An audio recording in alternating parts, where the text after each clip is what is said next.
Assalamualaikum warahmatullahi wabarakatuh. Saya Agisna Putri Takia, kelas B MSDMA 2022, Politeknik STI Alan Jakarta. Di sini saya akan menjelaskan bagaimana step by step untuk uji prasyarat yang terdiri dari validitas, reliabilitas, normalitas, dan juga uji hipotesis dan regresi atau uji pengaruh. Dengan judul pengaruh mendengarkan musik terhadap mood belajar mahasiswa-mahasiswi dengan program studi manajemen SDM Aparatur Politeknik STI Alan Jakarta. Lalu uji pertama yang akan saya lakukan adalah uji validitas pada variabel X. Karena uji validitas harus dilakukan dari masing-masing variabel, jadi di sini terlebih dahulu memasukkan variabel X. Karena soalnya ada 6, jadi X1 sampai dengan X6 dan juga total di sini. Lalu dari sini klik analyze, kita klik correlate dan juga bivariate. Lalu yang kotaknya ada di sini tadinya dipindahkan ke variabel semua dari X1 sampai dengan total. Lalu person, di checklist, detail, dan flex signifikan. Kemudian klik OK. Nanti akan muncul output seperti ini, correlation dari X1 sampai dengan total. Nah, di sini ada yang bintangnya 1, ada juga bintang 2. Artinya bintang 1 itu valid dan yang bintang 2 sangat valid. Lalu ada juga yang tidak ada, itu artinya tidak valid. Nah, mengapa tidak valid? Karena tabel person untuk jumlah 31 responden atau N31 dikurang 2, karena N dikurang 2 jadi 29. Tabel personnya itu ada di angka 0,355. Nah, di sini untuk yang tidak valid, yaitu tidak ada bintangnya, itu 0,325, artinya dia di bawah dari 0,355, jadi dia tidak valid. Nah, bisa juga pakai seek to tail, tapi di sini saya akan membaca yang percent correlation aja. Nah, kemudian untuk X5 ini berarti dia tidak valid, jadi dibuang karena dari X1, X2 sampai dengan X6 itu masih mewakili dimensi dari musik. Karena dimensi musik itu 4 dan saya membuat soalnya 6, dan yang tidak valid adalah yang memang soal tersebut dibuat dari satu dimensi. Nah, selanjutnya akan saya jelaskan tentang uji validitas variabel Y. Kemudian di sini untuk uji validitas Y atau variabel Y masih sama caranya, memasukkan data dari Y1 sampai Y10 karena ada 10 soal variabel Y. Kemudian total dan selebihnya masih sama, bisa langsung klik analyze, lalu ke correlate, bivariate, kemudian memindahkan yang tadi di kotak itu menjadi ke kotak variabel semua mulai dari Y1 sampai dengan total. Klik centang person, detail, dan flex signifikan, lalu bisa klik OK. Kemudian cek outputnya, di sini bisa dilihat mana yang valid dan tidak valid.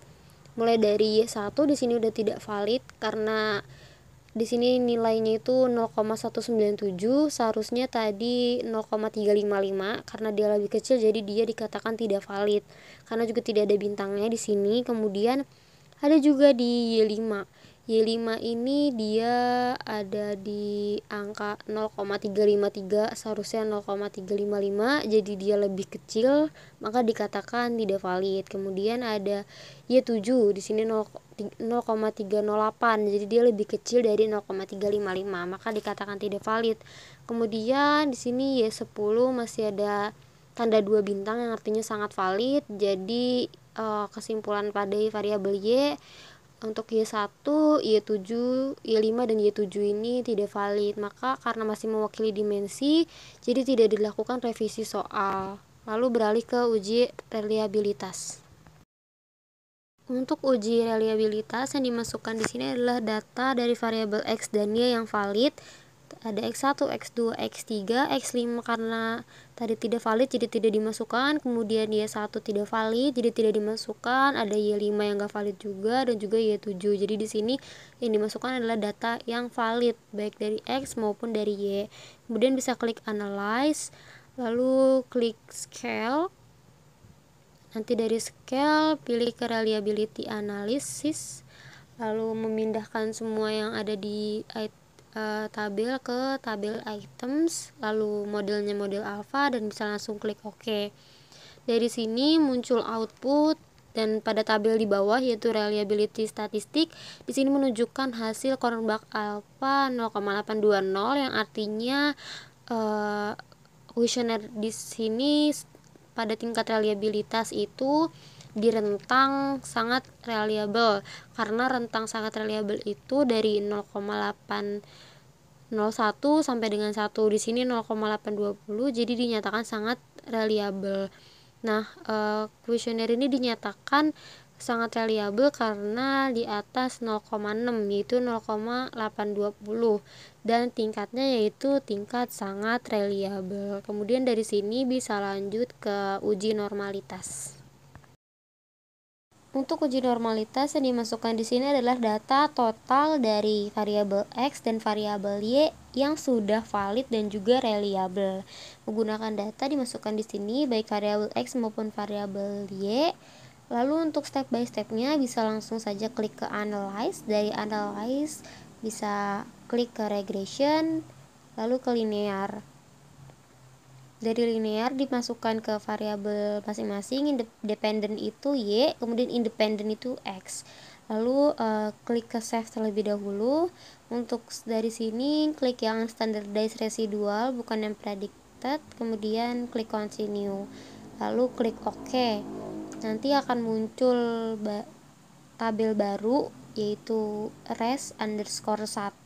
Nanti di sini untuk menggunakan uji normalitasnya bisa langsung klik ke analyze. Dari analyze itu non parametric test, lalu klik legacy dialogs. Dari legacy dialogs pilih ke one sample KS. Kemudian di sini masuk yang standardized residual ke kotak tes variable list. Kemudian bisa langsung klik ke OK. Kemudian di sini dilihat di tabel one sample, lalu di sini ada yang tulisan asim significant to tail. Di sini hasilnya adalah 0,2 dengan ada lambang D yang artinya this is lower bound of the significance. Nah, artinya ini karena di sini adalah penelitian sosial, jadi pakainya itu 0,05 atau variannya itu 0,05 5%.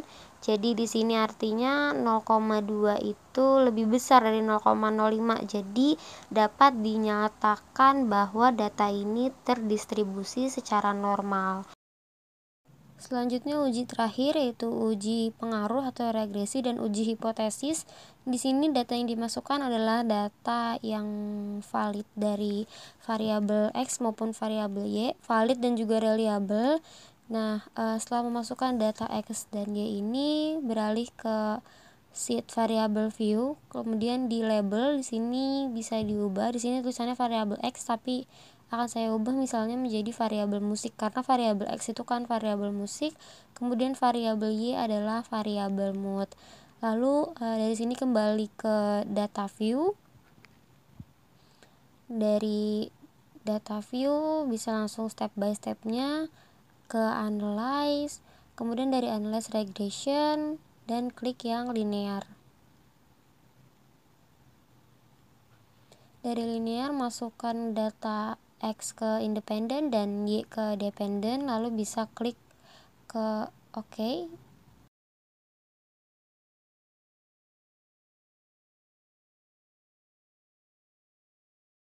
Lalu pada hasil output ini pertama dilihat itu ada tabel yang model summary. Di sini ada yang bagian R-square menunjukkan nilai 0,539.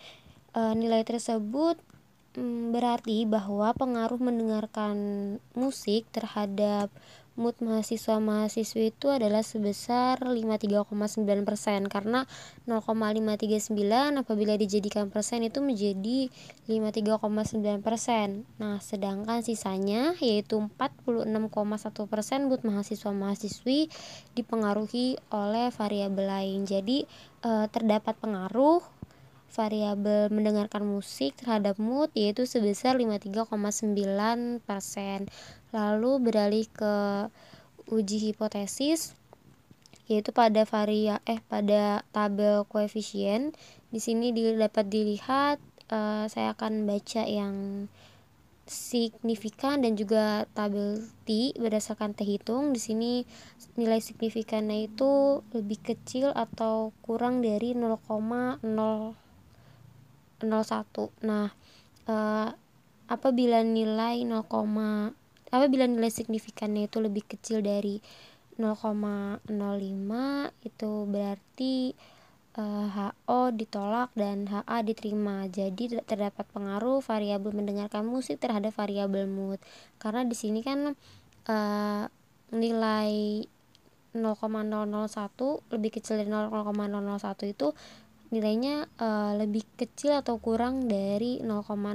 Kemudian untuk teh hitungnya itu di situ bernilai 5,820. Nah, untuk T tabelnya sendiri, T tabel untuk responden dengan degree of freedom 31 dikurang 2 itu 29. Nilai T tabelnya untuk sosial 0,05, maka didapatkan nilai T tabel itu 2,045 sekian. Jadi karena T hitungnya lebih besar daripada T tabel, maka HO ditolak dan HA diterima. Jadi terdapat pengaruh variabel mendengarkan musik terhadap variabel mood.